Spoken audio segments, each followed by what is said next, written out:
Salve, salve galera, sejam bem-vindos a mais uma aula aqui no canal Biologia Legal. O tema da aula de hoje é os grupos sanguíneos, a genética dos grupos sanguíneos. Então nós vamos fazer essa aula voltada para esse tema. Vocês vão entender como que acontece aí os grupos sanguíneos que vocês cansam de ouvir aí, tipo sanguíneo A, B, AB, O, negativo, O, né? Então a gente vai ver o que determina esses fatores, essas características aí, o grupo sanguíneo do tipo A, tipo B, AB, O, e também a questão do positivo ou negativo. Então, os tópicos que vão ser abordados aqui, vai ser uma introdução, né, os conceitos aí como sangue, imunidade, noções sobre os antígenos e anticorpos. Vamos ver um pouquinho sobre a imunização, e aí vamos entrar no sistema ABO. Vamos ver como que esses grupos sanguíneos vão ser determinados, os fenótipos e os genótipos, como que é feito a tipagem sanguínea e a transfusão sanguínea. E nós vamos entrar depois no sistema RH ou fator RH. Vamos ver também os fenótipos, os genótipos, a questão da transfusão sanguínea e vamos falar um pouquinho sobre a doença hemolítica do recém-nascido, também conhecida como eritroblastose fetal. Vamos falar um pouquinho então da composição sanguínea. O sangue, né, é formado aí pela uma parte líquida e uma parte formada por células. A parte líquida do sangue é conhecida como plasma. Ela é constituída por água, né, basicamente, e dissolvida nessa água eu vou encontrar aí íons de sódio, de potássio, de cálcio, de magnésio, cloro e também de bicarbonato. Eu vou encontrar também dissolvido aí nessa parte líquida, no plasma sanguíneo, as proteínas como a albumina, fibrinogênios e as imunoglobulinas. Eu vou ter também substâncias transportadas pelo sangue, como os nutrientes, como a glicose, aminoácidos, as substâncias residuais, ou os resíduos do organismo, né? Como a amônia, a ureia, os gases respiratórios, como o gás carbônico, o gás oxigênio, os hormônios, tá? Então eu vou encontrar nessa parte líquida várias substâncias aí dissolvidas sendo transportadas. E eu vou ter aí no sangue as células, a parte figurada ou a parte formada por células, né? Que eu vou ter aí as hemácias, que tem a finalidade no sangue de fazer o transporte de gás oxigênio. Eu vou ter os leucócitos, né? Os glóbulos brancos aí do nosso sangue, que vão ser responsáveis pela imunidade e defesa do organismo. Entre os leucócitos vou ter os granulosos, né? Os basófitos, os eosinófilos, os neutrófilos, os agranulosos, aí, as células, os leucócitos agranulosos, os linfócitos e os monócitos. Eu vou encontrar ainda as plaquetas, né, que são partes de células aí, sanguíneas, né, que vão ter a finalidade de fazer a coagulação sanguínea. Então o sangue é um tecido vivo, né, formado por plasma para a parte líquida, onde vai ter íons, gases dissolvidos, proteínas, né, e eu vou ter aí as células sanguíneas, as hemácias, que são as células vermelhas, e os leucócitos e as plaquetas. Os leucócitos vai estar os glóbulos brancos, conhecidos como glóbulos brancos, que são responsáveis pela defesa, e as plaquetas, que vão ser responsáveis aí pela coagulação do sangue. Nas hemácias, eu vou ter aí, na parte externa das hemácias, na membrana celular da hemácia, né, que é o glóbulo vermelho do sangue, eu vou encontrar o antígeno. Os antígenos são substâncias estranhas ao organismo. São aí proteínas, né, polissacarídeos e micro-organismos. Pode ser considerados antígenos, né? São introduzidos no sangue e determinam a formação de anticorpos. Nas hemácias, esses antígenos vão receber o nome, né, a denominação de aglutinogênios, tá? Então, o tipo sanguíneo cada tipo sanguíneo tem um determinado tipo de antígeno na sua membrana celular, na sua hemácia. E no plasma sanguíneo eu vou encontrar os anticorpos, né, que são proteínas produzidas aí pelos linfócitos e pelos plasmócitos, né? E esses anticorpos vão reconhecer aí e inativar os antígenos, o antígeno correspondente. Então tem uma reação antígeno-anticorpo. Então, os anticorpos dissolvidos no plasma são denominados de aglutininas. Então, no plasma sanguíneo eu vou encontrar os anticorpos, que são conhecidos como aglutininas, e na membrana celular das hemácias eu vou encontrar os antígenos, né, chamados aí de aglutinogênios. Então, tem que saber onde que está cada uma delas. O antígeno está na membrana celular das hemácias, são os aglutinogênios, e no plasma está o anticorpo sanguíneo conhecido como aglutinina. Então, os anticorpos são responsáveis pela defesa do organismo no geral. Mas no caso do tipo sanguíneo, ele é importante porque ele vai defender o organismo contra os antígenos aí, né, dos tipos sanguíneos. Vamos falar um pouquinho sobre a imunização ativa. A imunização ativa acontece quando o indivíduo, o ser humano, um animal aí, é infectado por um agente infeccioso, seja ele um vírus, uma bactéria, né, faz o contágio do indivíduo e o organismo cria uma resistência. O organismo identifica esse agente infeccioso e produz aí anticorpos, né, que vão fazer a defesa do corpo. Nesse momento, num futuro mais distante, se esse corpo vir novamente a ser infectado por esse agente infeccioso que já foi infectado no passado, o corpo já reconhece ele imediatamente, já produzindo os anticorpos que vão neutralizar imediatamente esse agente infeccioso no caso aí. No segundo caso, eu vou ter aí o agente infeccioso morto, né, na figura B, ou atenuado, que é o caso das nossas vacinas, né? A gente pega um agente infeccioso, atenua ele, ou seja, desliga esse agente para não causar um mal para o organismo e aplica esse agente no nosso corpo, fazendo assim com que o corpo reconheça esse agente, e se vir novamente a infectar o ser humano, o nosso corpo estaria aí, né, já produzindo uma reação imunológica, defendendo o organismo contra esse agente infeccioso. Então existe aí o estímulo à produção de anticorpos, né? Nos dois casos aí da imunização ativa, eu vou ter uma imunidade duradoura, ou seja, vai durar por toda a vida, porque o organismo guarda em uma memória aí do corpo, né, para reconhecer esses agentes infecciosos, já produzindo aí os anticorpos para a defesa do organismo. Já na imunização passiva, eu vou ter aí algumas situações. Eu tenho aqui duas situações, onde os anticorpos maternos passam aí pela placenta, né, e também pelo leite, né.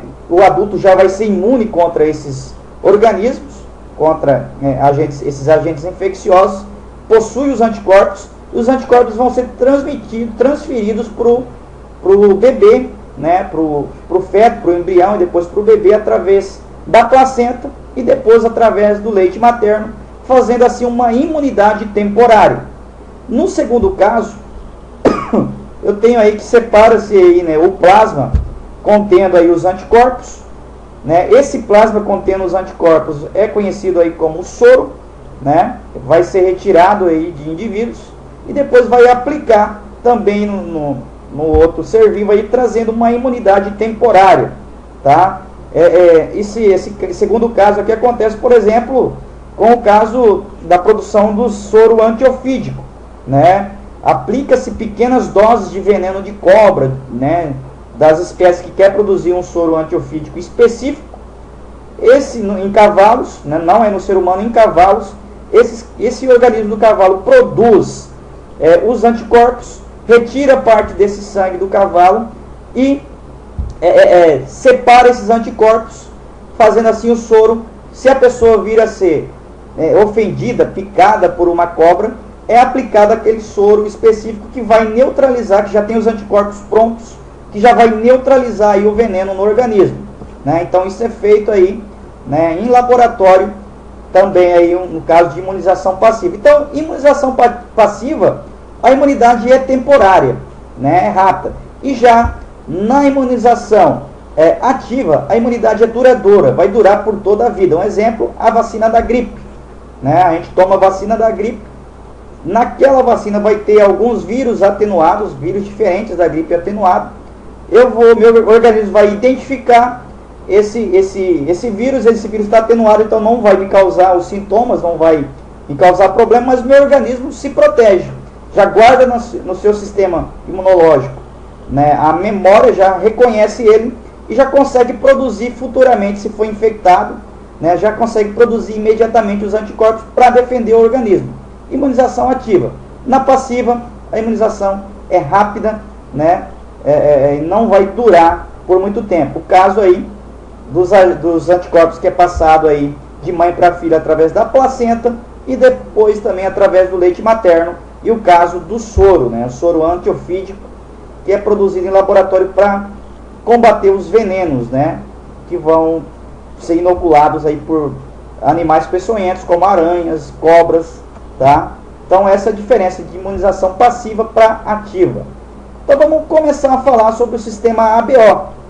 Quem determinou o sistema ABO foi esse cidadão aqui, Karl Landsteiner. Ele recebeu aí um prêmio Nobel de Fisiologia e Medicina em 1930 pelas descobertas na área dos grupos sanguíneos humanos e transfusão sanguínea. Lembrando que ele não foi o primeiro cientista a estudar, a fazer transfusão sanguínea, né? Vinha-se tentando durante muito tempo fazer a transfusão sanguínea entre pessoas, inclusive pegando sangue de animais e aplicando em pessoa, e consequentemente acontecia muitos acidentes e grande parte das pessoas acabavam morrendo. E os cientistas não sabiam o que acontecia, por que acontecia isso. Então foi Landsteiner que veio a descobrir, né, e propor aí, explicar como que funciona o sistema ABO. Então, segundo ele, né, os antígenos do sistema ABO vão ser os aglutinogênios, e esses aglutinogênios, né, vão estar situados aí nas hemácias, que nem foi dito no começo. Então eu vou ter aí no grupo sanguíneo A, no tipo sanguíneo A, eu vou ter aí nas hemácias o antígeno A. No grupo sanguíneo do tipo B, eu vou ter o antígeno, que são esses antígenos são na verdade proteínas, né, que vão estar fixadas aí na membrana celular. Eu vou ter o antígeno B no tipo sanguíneo B. No grupo sanguíneo do tipo AB, eu vou ter os dois antígenos, o antígeno A e o antígeno B. E no grupo sanguíneo O, esse grupo sanguíneo O não tem nenhum dos antígenos. Então, no caso dos antígenos, o grupo sanguíneo A tem o antígeno A, o grupo sanguíneo B tem o antígeno B nas hemácias, o tipo sanguíneo AB tem os dois tipos de antígeno A e B, e o sangue tipo O, que na verdade seria o tipo 0, não tem nenhum desses antígenos, ele é sem antígeno aí nas hemácias. O que determina aí então a produção desses antígenos? Na verdade, eu vou ter três alelos, três genes, né? Alelos que vão determinar aí o sistema ABO, né? Então, no caso do sistema ABO, é um caso de polialelia, porque eu vou ter, no caso, três alelos envolvidos na determinação dos grupos sanguíneos. O alelo Iazão vai determinar a produção do antígeno A. O Izão Bzão vai determinar a produção do antígeno B. O alelo Izinho, né, não condiciona a produção de nenhum antígeno. Então eu tenho três alelos envolvidos: o Izão Azão, o Izão Bzão e o Izinho, tá? O Izão Azão determina, faz o organismo produzir nas hemácias, ter nas hemácias o antígeno A. O Izão Bzão faz ter nas hemácias do sangue o antígeno B. E o Izinho não condiciona a produção de nenhum desses antígenos. Então eu vou ter uma relação aí, né, de dominância entre esses alelos. Qual que é essa relação? É essa aqui. O Iazão vai ter a mesma dominância que o Ibzão. E ambos os dois vão ser dominantes em relação ao Izinho. Então, essa relação de dominância entre esses três alelos. O Iazão e o Ibzão, ambos condicionam, não são dominantes um em relação ao outro. Quando vem no genótipo do indivíduo, vai produzir os dois tipos de antígenos, né? E o Izinho é recessivo em relação ao Iazão, ao Ibzão. Então, esse é a relação aí de dominância entre esses três alelos, esses três genes aí que determinam os tipos sanguíneos do sistema ABO. Agora, vamos ver um pouquinho dos fenótipos e os genótipos do sistema ABO. O fenótipo vai ser aí o grupo sanguíneo, né? O fenótipo é o grupo A, o grupo B, o grupo AB e o grupo O. O genótipo do grupo A, eu posso ter dois tipos de genótipo aí para formar o grupo A, que é o iazão, ou iazão izinho. Como o iazão é dominante, iazão, grupo sanguíneo A vai produzir antígeno A nas hemácias. O iazão izinho, o izinho não condiciona a produção de nada, porém o iazão condiciona. Então, nesse caso eu vou ter aí o antígeno, que é conhecido como aglutinogênio, que vai estar nas hemácias, né, o aglutinogênio A ou o antígeno A. Nesse tipo sanguíneo, o tipo sanguíneo do grupo A vai ter, né, como defesa o anticorpo ou aglutinina no plasma. Então o anticorpo vai estar no plasma. O tipo sanguíneo A vai ter aí o anticorpo anti-B, que combate células sanguíneas aí do tipo B. O grupo B vai ter os alelos, pode ter os genótipos IBzão ou IBzão Izinho, que vai condicionar aí a produção do antígeno, né, ou aglutinogênio B aí nas hemácias. Então o grupo sanguíneo, se tem antígeno B nas hemácias, ele vai ter no plasma o anticorpo anti-A no plasma para fazer a defesa do corpo. Olha, professor, mas por que ele não tem o anti-B? Se ele tivesse o anti-B, né, o tipo B tivesse o anti-B também, ele combateria ele mesmo e destruiria todas as hemácias. Isso não pode acontecer. O grupo sanguíneo B vai ter um genótipo só, que é o iazão IBzão, que vai condicionar a produção dos antígenos aí nas hemácias, antígenos A e antígeno B. Então, essas hemácias do grupo sanguíneo B vai ter os dois tipos de antígeno ou de aglutinogênio aí nas hemácias, A e B. E, consequentemente, o plasma vai ser desprovido de anticorpos. Ele não possui anticorpos, porque se tivesse qualquer um desses dois tipos de anticorpos aqui, as hemácias seriam destruídas. O grupo sanguíneo O, né, vai ser formado, vai ter somente um tipo de genótipo também, que é o izinho. Esse izinho não condiciona a produção de antígeno, né? Então, as hemácias vão ser desprovidas de antígeno. Ela é lisinha, né? Não tem essas proteínas aí, os antígenos, nem anti-A e nem anti-B. Então, ela é sem antígeno. Consequentemente, o tipo O vai ter tanto o anticorpo anti-A quanto o anticorpo anti-B, aí, as aglutininas A e B no plasma. Então, aí está o genótipo e os fenótipos dos grupos sanguíneos. Então, eu tenho 4 grupos sanguíneos. O grupo A, o grupo B, o grupo AB e o grupo O. Vamos ver então como que acontece a transfusão sanguínea, né? Eu tenho um sistema que vai me informar como que posso fazer a doação ou receber sangue. Então, todo tipo sanguíneo pode receber doação dele mesmo. O A pode receber sangue de outro A e doar para outro A. O O a mesma coisa, o B a mesma coisa e o AB a mesma coisa. Então, o O é conhecido como doador universal, tá? Porque ele doa tanto para ele mesmo, para outro O, tanto para o A, quanto para o B, quanto para o tipo sanguíneo AB. Isso pode acontecer porque ele não tem nenhum tipo aí, né, de antígeno nas hemácias. O tipo AB é conhecido como receptor universal. Por que ele é conhecido como receptor universal? Porque o tipo AB pode receber doação de qualquer outro tipo de sangue em relação ao sistema ABO. Então essa é a tabela de doação sanguínea. Então o tipo O é conhecido como doador universal, ele doa para todo mundo, para ele mesmo, né? Tanto para o O como para o A, quanto para o B, quanto para o AB. Tá? Já o AB é o receptor universal, ele só pode receber, ele pode receber doação de qualquer um dos tipos sanguíneos, né? Então, consequentemente, nessa relação aqui de doação, o sangue mais difícil para receber a doação, né, é o tipo O, porque o tipo O só pode receber dele mesmo, né? E o mais favorecido aí nas doações, quando precisa de tipo sanguíneo, é o tipo AB, que pode receber sangue de qualquer outro tipo de sangue, de doador. Então essa é a relação aí, né? O sistema ABO o sistema de transfusão sanguínea. É importante lembrar disso na hora da prova. Vamos falar um pouquinho como que é feito a tipagem sanguínea. É feito aí adicionando, né? Eu pego uma gota de sangue e adiciono, eu tenho um vidrinho contendo o anti-A, um vidrinho contendo o anti-B, e eu adiciono uma gota de anti-A aí, né? Nesse caso aqui na esquerda, a um sangue, adiciono a gota do anticorpo anti-B à direita, ao sangue B, então tem o sangue A e o sangue B. E a gente vê o que acontece, verifica se houve aglutinação. O que é aglutinar? O sangue talhar. Se o sangue talhar em relação àquele anticorpo, ele vai ser daquele tipo sanguíneo, tá? Então na gota A e na gota B, após a adição do anticorpo, a gente vai ver se vai ocorrer a aglutinação.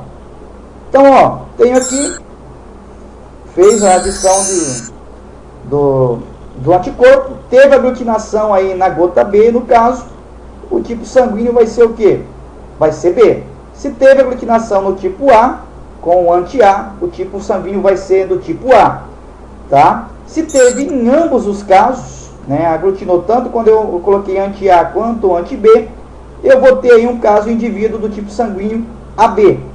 E se não ocorrer nada, né, não ocorrer aglutinação em nenhum dos casos, o indivíduo, né, vai ser do tipo O, tá? Então ele não vai ser, não vai possuir nenhum dos tipos de aglutinogênios, né? Então o anticorpo não vai reagir. Então o tipo sanguíneo em torno de 10%, o tipo B, né, em torno de 10%, o tipo AB em torno de 3%, o tipo O em torno de 45% aí em relação à doação. Então, ó, tipo A, se aglutinar na presença do anti-A, o indivíduo vai possuir o quê? Vai possuir sangue do tipo A, beleza? Se aglutinar na presença do anti-B, o indivíduo possui sangue tipo B. Se aglutinar na presença dos dois antígenos A e B, o indivíduo é do tipo sanguíneo AB. Se não aglutinar em nenhum deles, é do tipo O. Vamos falar um pouquinho então do fator RH, do sistema RH de grupos sanguíneos, né? Esse fator, esse tipo de sistema recebe esse nome RH porque foi feito um estudo aí no macaco rhesus, e aí vem a inicial desse macaco, né? Para fazer esse experimento fez o seguinte, fez a injeção aí do sangue do macaco, né, rhesus num coelho. Ocorreu então depois a produção do anti-RH. Filtrou o sangue do coelho, tirando o soro, contendo o soro anti-RH. E aí eu adiciono esse soro, né, na gota de sangue.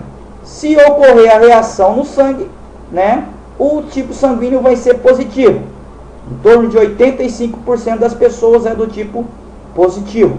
Se não ocorrer a reação for negativa, o fator RH negativo em torno de 15%. Então é desse jeito que é feito aí a tipagem sanguínea em relação ao fator RH. É o fator RH que fala se o tipo sanguíneo é positivo ou negativo. Então eu tenho, além do sistema ABO, eu tenho o sistema RH. O sistema ABO vai determinar se o sangue é do tipo A, B, AB ou O. E o sistema RH vai determinar se o sangue é negativo ou é positivo. Também foi Landsteiner que descobriu, que fez esse estudo. Os genes, né, que vão condicionar a produção aí, dos antígenos, do fator RH, os genes errão ou desão, ou errinho ou desinho. O errão ou desão vai condicionar a produção do fator RH, do antígeno. E os fenótipos, que vai ser o RH positivo. O genótipo para o fator RH positivo, vou ter dois apenas. Ou errão, homozigoto dominante, ou errinho, heterozigoto. Já do tipo sanguíneo RH negativo, que não vai ter aí o antígeno nas hemácias, aí no sangue, ele vai ser condicionado apenas por um tipo de genótipo, que é um genótipo recessivo, errinho, que vai condicionar aí o termo RH negativo. Então, ó, com relação à doação, à transfusão sanguínea aí, entre o fator RH. RH positivo só doa para RH positivo. RH negativo pode doar para sangue RH negativo ou para RH positivo. Se doar, se alguém do sangue RH positivo doar para o sangue RH negativo, vai ocorrer uma sensibilização a esse organismo, e esse organismo aqui, RH negativo, que recebeu sangue do tipo RH positivo, vai produzir anticorpos que vão combater o sangue do tipo RH positivo se vir novamente a infectar. Esse tipo de fator pode condicionar aí a doença chamada como eritroblastose fetal, né, que vai ocorrer aí a sensibilização do corpo materno, né, que pode destruir aí o bebê numa segunda geração. Isso que a gente vai ver agora. Então, a eritroblastose fetal ou doença hemolítica do recém-nascido, né, é um tipo de doença relacionada com o fator RH. O que é? Né?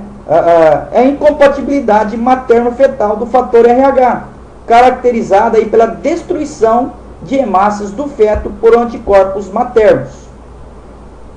Quais as condições para a ocorrência da doença, né, do fator da eritroblastose fetal? Para que aconteça a eritroblastose fetal ou DHRN, né, a doença hemolítica do recém-nascido, eu tenho que ter essa situação.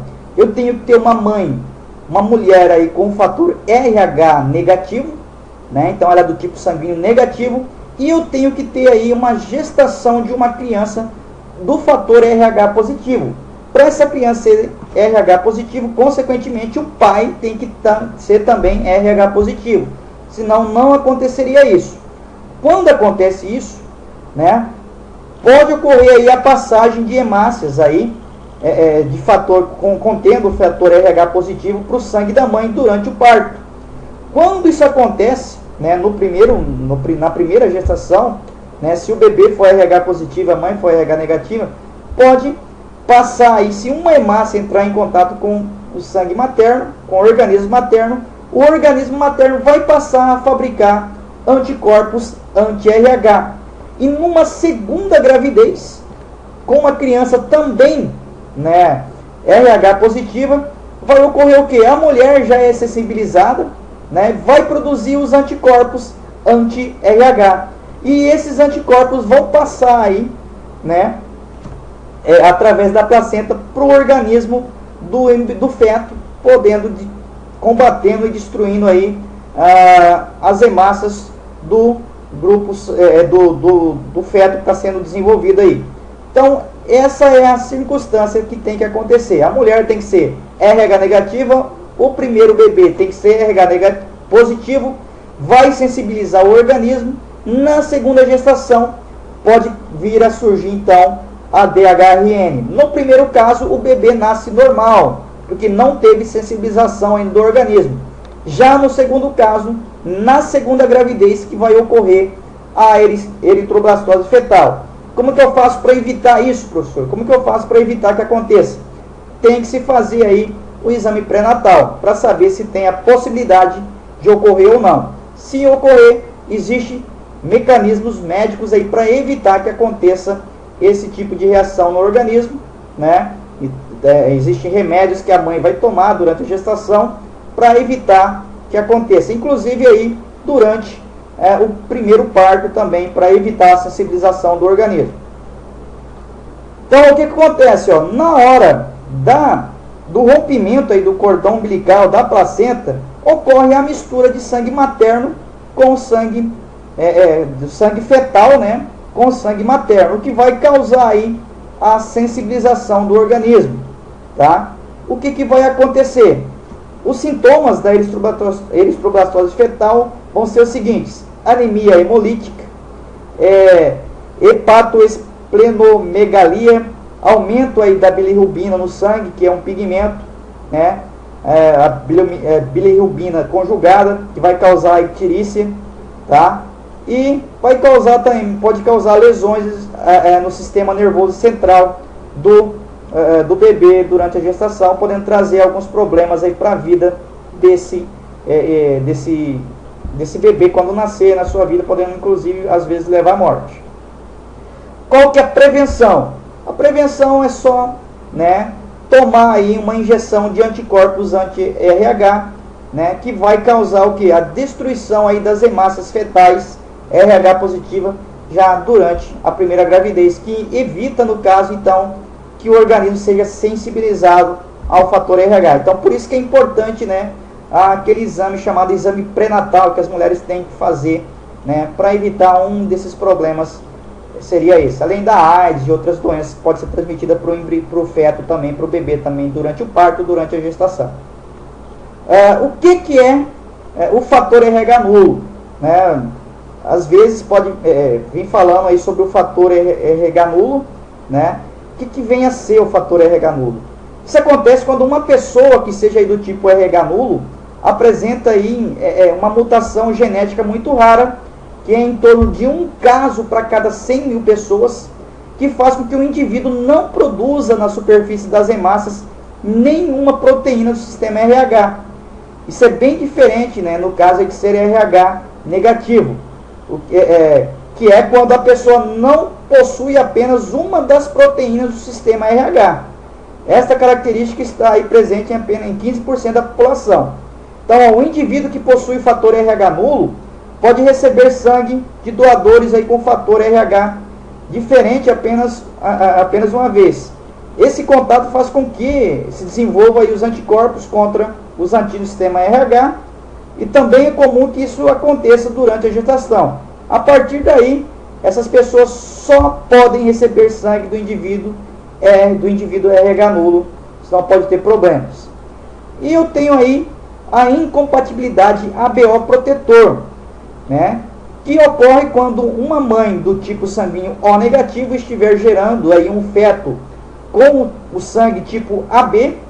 A incompatibilidade ABO vai proteger, né, contra a incompatibilidade do fator RH. Isso vai acontecer porque as células sanguíneas fetal, né, essa célula sanguínea fetal que entrar no sistema circulatório da mãe, vão ser rapidamente destruídas aí pelos anticorpos anti-A e anti-B, antes que eles possam aí formar os anticorpos anti-RH, antes de sensibilizar, né, o fator RH aí contra os para o organismo produzir o anticorpo anti-RH. Então isso quer dizer, né, sistema ABO protetor, ou incompatibilidade ABO protetor. Essa foi a nossa aula aí sobre o sistema ABO, espero que vocês tenham gostado, né? Deixa seu like, se inscreve se você não é inscrito e compartilha com seus amigos nas redes sociais. Um forte abraço e até a nossa próxima aula.